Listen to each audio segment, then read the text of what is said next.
வணக்கம். ஐயா ராமலிங்கம் அவர்கள் எழுதிய திசைகளற்ற சூரியன் அப்படிங்கிற ஹைக்கூ தொகுப்பு தான் எனக்கு நான் இன்று அறிமுகம் செய்ய இருக்கிறேன். திசைகளற்ற சூரியன். சூரியன் அப்படி என்ன?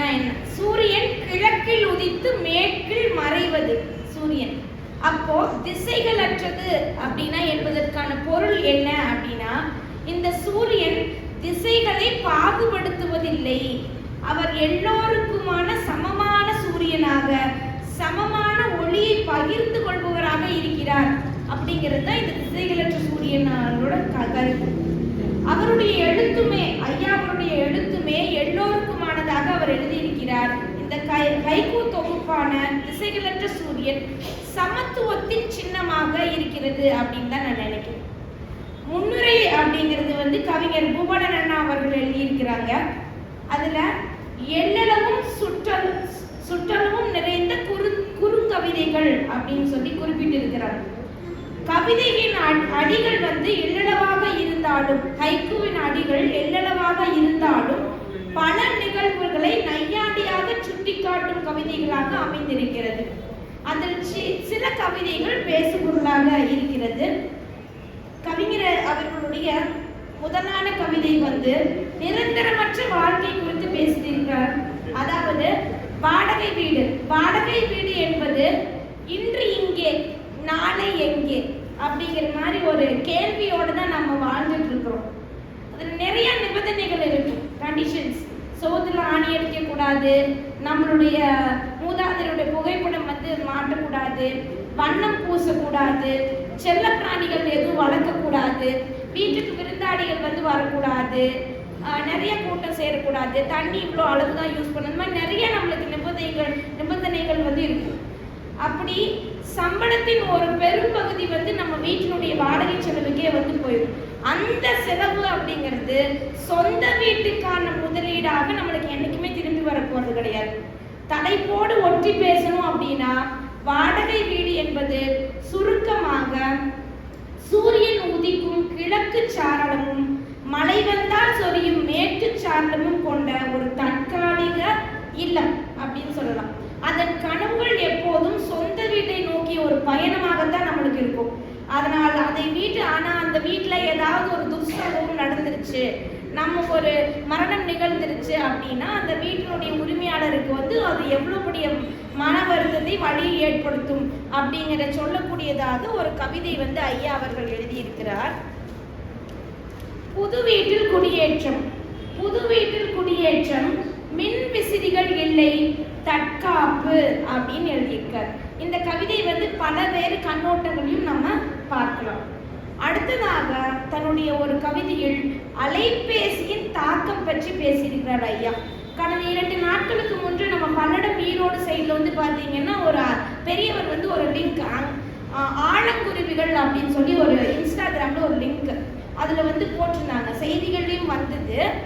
ஒரு பெரியவர் 100க்கும் மேற்பட்ட ஓலைச்சுவடிகளை அவர் தன்னுடைய அறையில சேகரித்து வைத்திருக்கிறார். அதுல உள்ளமடையான், ராமாயணம், மகாபாரதம், பூகோள சாஸ்திரம், நடே ராமாயணம், கந்த புராணம் அப்படின்ட்டு 1790களில் கிடைத்த அந்த ஓலைச்சுவடிகளும், அந்த ஓலைச்சுவடிகளை எழுதக்கூடிய அந்த எழுதுகோலையும் அவர் பாதுகாத்து வைத்திருக்கிறார். அதுல தாண்டவாள பெட்டி அப்படின்னு ஒரு பழமையான ஒரு பெட்டியும் அவரை அதுலயும் குறிப்பிட்டிருந்தார். அப்படி இன்றைய காலச்சூழல்கள்ல நம்ம வகுப்பறைகள் பார்த்தீங்கன்னா எல்லாமே ஸ்மார்ட் போர்டு தான், எல்லாமே ஃபிங்கர் டச் தான். தமிழ் துறையா இருந்தாலும் சரி, அறிவியல் துறையா இருந்தாலும் சரி, இந்த மாதிரி ஓலைச்சுவடிகள் நம்ம குழந்தைகளுக்கு கொண்டு போய் நம்ம காமிக்கிறதே கிடையாது. அன்றாட அந்த டீச்சிங் எய்ட்ஸ் அப்படிங்கிறது மிக குறைந்த அளவில் தான் இருக்கு. இப்போ நம்ம ஃபீல்ட் ட்ரிப் கூட்டிகிட்டு போனோம் ஸ்கூல்ல இருந்து. இங்கே நம்ம பார்த்தோம்னா பொள்ளாச்சியில் ஒரு வரலாற்று பக்கம் உருவாகிட்டு இருக்கு. பெதப்பம்பட்டி பக்கத்தில் பார்த்தீங்கன்னா ஒரு பெரிய அகழ்வாராய்ச்சி போயிட்டு இருக்கு. அங்கே தொல்பொருள் வரலாற்று தளமாக அது மாறிக்கொண்டிருக்கிறது. அங்கே ஒரு 5 ஏக்கரா தென்னந்தோப்பு எடுத்து அங்கே அகழ்வாராய்ச்சி பண்ணிட்டுறாங்க. அதில் மரமளவு உயர்ந்த ஒரு பெரிய கல்வெட்டு எடுத்திருக்கிறாங்க. முதுமக்கள் தாடி அங்கே நிறையா கண்டுபிடிச்சு வச்சிருக்காங்க.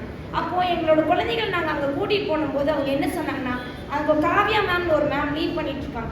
நானும் பெரிய ஆராய்ச்சி ஆராய்ச்சியாளராக நான் வந்து மாற போறேன், நானும் ஆர்கியாலஜிஸ்டா மாற போறேன் அப்படின்னா. மறுபடியும் இன்னொரு முறை, அடுத்த முறை வந்து நாங்கள் வந்து கோவை கண்காட்சி வந்து புத்தக கண்காட்சி கூட்டு போயிருக்கோம். அங்கே ஃபோட்டோகிராஃபி எக்ஸிபிஷன் வச்சுருந்தாங்க, அதையும் சேர்ந்தே பார்த்துட்டு வரும். அப்போ இன்னொரு குழந்தை என்ன சொல்லுது, நான் ஃபோட்டோகிராஃபராக மாறுறேன், நான் எழுத்தாளனா மாற போகிறேன் அப்படின்னு சொல்லி அப்போ நம்ம என்ன கொடுக்குறோமோ அதுதான் அங்கே தாக்கம். நம்ம வந்து 100 விதைகள் விழிச்சோம்னா அதில் ஒரு விதை வந்து விருட்சமாக வரும்.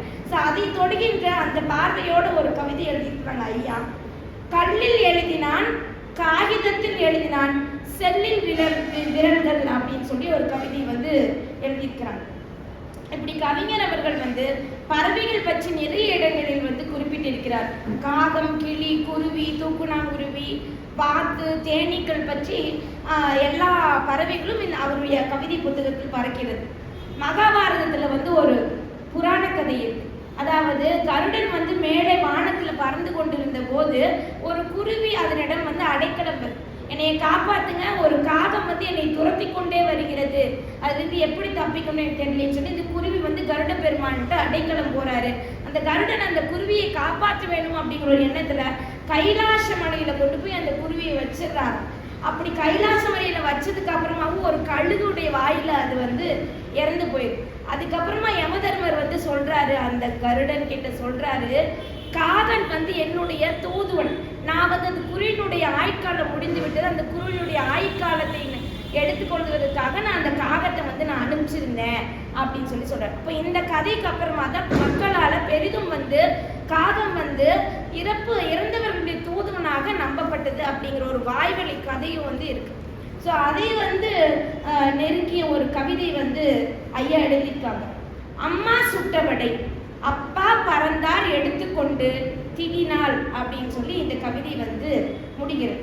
மற்றொரு கவிதையில் வந்து ஜப்பானியர்களுடைய விவசாய முறை பற்றி சொல்லியிருக்கார். அதாவது ஏகாமோ மெத்தட் அப்படின்னு சொல்லுவாங்க. பாத்துக்களை விட்டு விவசாயம் செய்வது வந்து ஜப்பானிய விவசாயத்துல ரொம்ப பழமை வாய்ந்த ஒரு கலை. அதுல வந்து வயல்கள் வந்து வாத்துக்கள் விட்டு செய்யக்கூடிய ஒரு முறையில பூச்சிக்கொல்லி, கொடிநாசினி, உரம், இந்த 3 பணியும் ஒரே நேரத்துல வந்து அந்த நிகழ்த்தி காட்டக்கூடிய ஒரு பணி. இந்த விவசாய முறையை பற்றி தன்னுடைய கவிதைகள் வந்து சொல்லியிருக்காரு. அறுவடை முடிந்த வயல், அழகாக உழவு வேளையில் வாத்துக்கள் அப்படின்னு சொல்லி முடிக்கிறார். ஆங்கிலத்துல ஒரு ஃபேமஸ் நாவல் மகிஸ்வதா தேவி அப்படிங்கிற ஒரு ரைட்டர் எழுதியிருக்கிறாங்க. ருதாலி அப்படிங்கிற ஒரு நாவல். அந்த ருதாலி நாவல்ல என்ன அப்படின்னா, ஒரு பெண்மணியை மையமாக வைத்து எழுதப்பட்டது. அந்த பெண்மணியோட பேர் வந்து சனிச்சாரின்னு சொல்லுவாங்க. அந்த சனிச்சாரி வந்து அந்த பெண்மணி சனிக்கிழமை பிறந்ததுனால அதுக்கு சனிச்சாரி அப்படின்னு வச்சிருக்காங்க. ரொம்ப வயதான ஒரு பெண்மணி, ரொம்ப வறுமையில் இருக்கிறாங்க. அப்படி அவங்க திருமணம் செய்து கொள்ளும் போது என்ன அப்படின்னா, முந்தைய நிகழ்வுல அவங்களுடைய கணவரை வந்து இழந்து விடுகிறாங்க. அவங்களோட மகன் இருக்கிறான். மகன் வந்து ரொம்ப பொறுப்பில்லாம சுயநலமா வந்து வளர்கிறான். அவனுக்கும் ஒரு திருமணம் நடக்குது. அந்த வரக்கூடிய பெண்ணும் வந்து சனிச்சாரியை வந்து ஒழுங்கா பார்த்துக்கவே இல்லை. அந்த பெண்மணியும் வந்து அப்படிதான் இருக்கிறாங்க. ஒரு கட்டத்துல மகன் வந்து உடல்நலக்குறைவால இறந்து போயிடுறாரு. இந்த மருமகள் ஆகப்பட்டவர் வந்து மறுமணம் செய்து கொள்கிறார். ஆனா சனிச்சாரி இன்னும் தனிமையிலே வாழ்க்கை நகர்த்தி கொண்டிருக்கிறார். அப்போ அவங்களோட தோழி மூலமா அவங்களுக்கு ஒரு வேலை கிடைக்கும். அது என்ன வேலை அப்படின்னா ருதாலி. அப்போ ருதாலிக்கான பொருள் என்ன அப்படின்னா, பெரிய பெரிய பொருள் இருக்கக்கூடிய பணக்கார வீடுகளில் வந்து ஒரு மரணம் நிகழ்ந்து விட்டால் அவங்க வந்து அழுக மாட்டாங்க, துக்கம் அனுசரிக்க மாட்டாங்க. அவங்களோட அழுகை வந்து வெளி வராது. அப்போ இந்த மாதிரி வந்து கூலி வேலைக்கு வந்து ஆட்கள் எடுத்து அழுகிறதுக்கு கூலி வேலைக்கு ஆட்கள் எடுப்பாங்க. அந்த பணிக்கு பேர் தான் ருதாலி அப்படின்னு பொருள். அதனாலதான் மகிஸ்வதா தேவி இந்த சனிச்சாரி அப்படிங்கிற பெண்மணியை மையப்படுத்தி வந்த கதைக்கு ருதாலின்னு பேர் வச்சாங்க. அப்போ அதை சொல்கின்றவாறு அந்த ருதாலி வந்து அந்த பெண்மணி தன்னோட வீக்னஸை வந்து எப்படி வந்து பலப்படுத்தி கொண்டாங்க அப்படின்னு சொல்லிட்டு ஒரு கதை. அப்படிதான் அந்த கதை வந்து நகரும். அதை மையப்படுத்தின ஒரு கவிதை. ஊரில் பெரிய இழவு, ஊரில் பெரிய இழவு, அப்படி அழுதார்கள் வாசலில் கூலிக்கு அப்படின்னு ஒரு ஹைக்கூ எழுதியிருக்கார். இப்படி நிறைய அர்த்தமுள்ள ஹைக்கூக்கள் இருந்தாலும் நிறைய இடத்துல ஐயா அவர்கள் அகம் சார்ந்த சில பொருட்களை அதீத வெளிப்படையுடன் பேசியிருக்கிறாரு அப்படின்னு எனக்கு மனசுல பட்டது. அவர்களை அவைகளை தவிர்த்திருக்கலாம் அப்படின்னு நான் நினைக்கிறேன். ஏன்னா 2 அடி திருக்குறள் எவ்வளோ பெரிய அர்த்தம் இருக்கு. உலக பொதுமறையாக போற்றப்படுகிறது. 3 அடி ஹைக்கூ நூல் இல்லையா? ஹைக்கூவை பாதுகாக்க வேண்டிய ஒரு பெரும் இதில் நம்ம இருக்கிறோம். அப்போ அந்த 3 அடி என்பது பாமரனாலும் படிக்க நினைக்கணும். படிக்காதவங்க கூட அந்த 3 அடினா என்னதான் இருக்கு, படிச்சு பார்க்கலாம் அப்படின்னு நினைப்போம். அப்படி திசைகளற்ற சூரியன் எல்லாருக்குமானது. அதனால ஐயா அவர்கள் அதை தவிர்த்து விட்டு அந்த குறிக்கோளிலிருந்து தடம் மாறாம இன்னும் மேலும் ஹைக்கூக்களோடு வாழ வேண்டும், அதனை ஆள வேண்டும் என்று கூறி என்னுடைய